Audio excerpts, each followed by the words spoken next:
اعوذ باللہ من الشیطان الرجیم بسم اللہ الرحمن الرحیم رب اشرح لی صدری ویسر لی امری واحلل عقدۃ من لسانی یفقہوا قولی۔ سامعین محترم، انشاءاللہ آپ خیریت سے ہوں گے کہ ہم نے تفسیر قرآن ترتیبی اور تفسیر قرآن روائی یعنی اہل بیت علیہم السلام کی روایات کے مطابق ہم کیا کریں، اس قرآن کو بیان کریں گے۔ تو میرے محترم سامعین، ان میں سے ہم نے پہلے تفسیر ترتیبی کے لحاظ سے سورہ فاتحہ کو بیان کیا، پھر ہم نے تفسیر روائی کے مطابق اس کے سبب نزول جو پہلا مورد تھا وہ سبب نزول تھا، ہم نے اس کو روایت کے مطابق ائمہ علیہم السلام کی روایت کے مطابق ہم نے اس کو بیان کیا۔ پھر اس کے بعد دوسرا جو مورد تھا وہ یہ تھا کہ ہم نے اس کا سورہ فاتحہ کے معنی کو بھی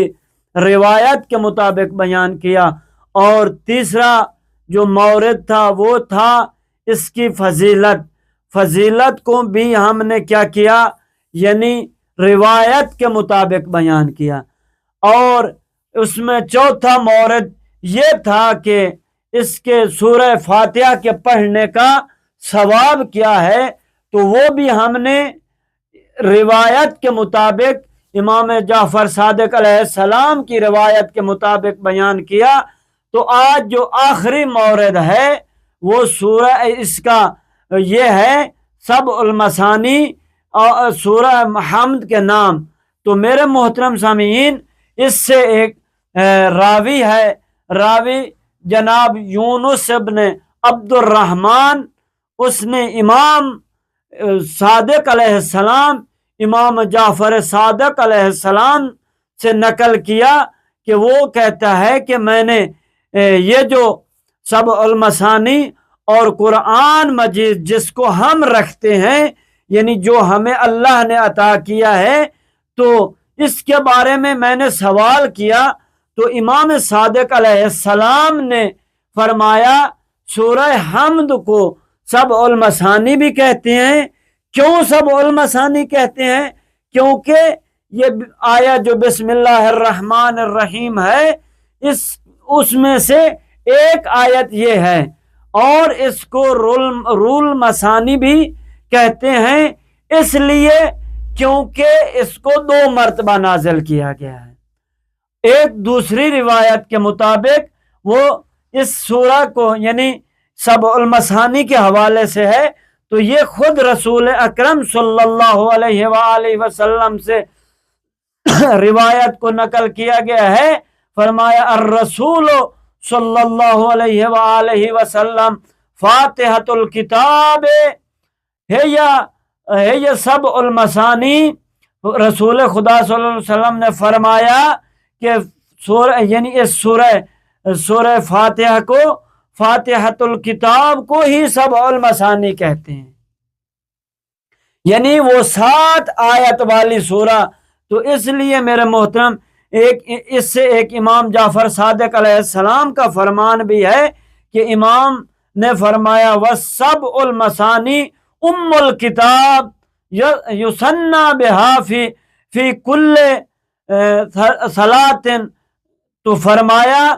امام صادق علیہ السلام فرماتے ہیں کہ سبع المثانی سورہ حمد کو کہتے ہیں کیونکہ اس کو ہر رکعت میں 2 مرتبہ پڑھا جاتا ہے، یعنی یہ سورہ حمد جو ہے سورہ سبع المثانی یہ جو ہے 2 مرتبہ پڑھی جاتی ہے ہر نماز کی رکعت میں۔ تو میرے محترم، اس سے ایک جناب صحابی ہیں، بہت بڑے صحابی جناب محمد ابن مسلم، وہ بیان کرتے ہیں کہ میں نے امام جعفر صادق علیہ السلام سے اس سورہ کے بارے میں، اس اللہ کے قول کے بارے میں نے سوال کیا، تو امام علیہ السلام نے فرمایا، تو جس میں اللہ تعالیٰ نے فرمایا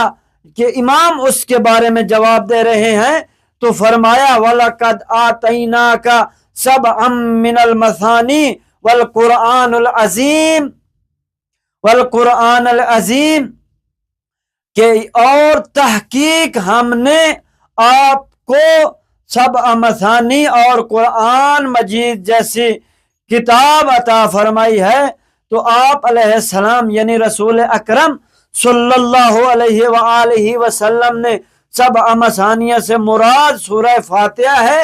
یعنی رسول اکرم نے فرمایا کہ آپ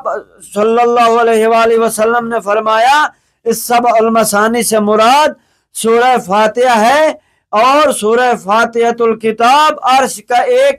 خزانہ ہے، اور اس میں ایک آیت بسم اللہ الرحمن الرحیم ہے۔ یہ وہی آیت ہے جس کے لیے کفار کی مذمت کرتے ہوئے فرمایا وَإِذَا ذَكَرْتَ رَبَّكَ فِي الْقُرْآنِ وَحْدَهُ وَلَوْ عَلَىٰ أَدْبَارِهِمْ نَفُورًا، تو یہ سورہ اسراء میں آیا ہے، آیت نمبر 46 میں ہے کہ اور جب آپ علیہ السلام اپنے رب کا قرآن میں اکیلا ذکر کرتے ہیں تو یہ کفار متنفر ہو کر چلے جاتے ہیں۔ اور الحمدللہ رب العالمین یہ اہل جنت کا دعویٰ و قول ہے، جب وہ اللہ کی طرف سے بہترین اجر و ثواب ملاحظہ کریں گے تو یوں کہیں گے مالک یوم الدین۔ تو وہ جب جنت کا نظارہ کریں گے، ثواب اور اجر کو دیکھیں گے، تو اس وقت وہ کہیں گے مالک یوم الدین۔ تو حضرت جبریل علیہ السلام فرماتے ہیں کہ جب کوئی بندہ مالک یوم الدین کہتا ہے تو اللہ اور تمام اہل آسمان اس کی تصدیق کرتے ہیں۔ ایاک نعبد، یہ بندے کا اخلاص ہے، اخلاص ہے، وَإِيَّاكَ نَسْتَعِينُ، یعنی سب سے افضل چیز ہے جس کے ذریعے بندہ اپنی حاجت اللہ سے طلب کرتا ہے۔ اہدنا الصراط المستقیم، یہ انبیاء علیہم السلام کا رستہ ہے، یہ ہی وہ لوگ ہیں جن پر اللہ نے انعام کیا ہے، غیر المغضوب علیہم، تو یہ یہودی ہیں کہ جن پر اللہ غضب ناک ہوا، والضالین سے مراد انصار ہیں، نصارہ ہیں جو گمراہ ہوئے ہیں۔ تو میرے محترم دعا ہے کہ خالق کائنات ہمیں ان میں سے شمار کرے، ان میں سے ہمارا شمار ہو جو سیدھے راستے پہ چل رہے ہیں۔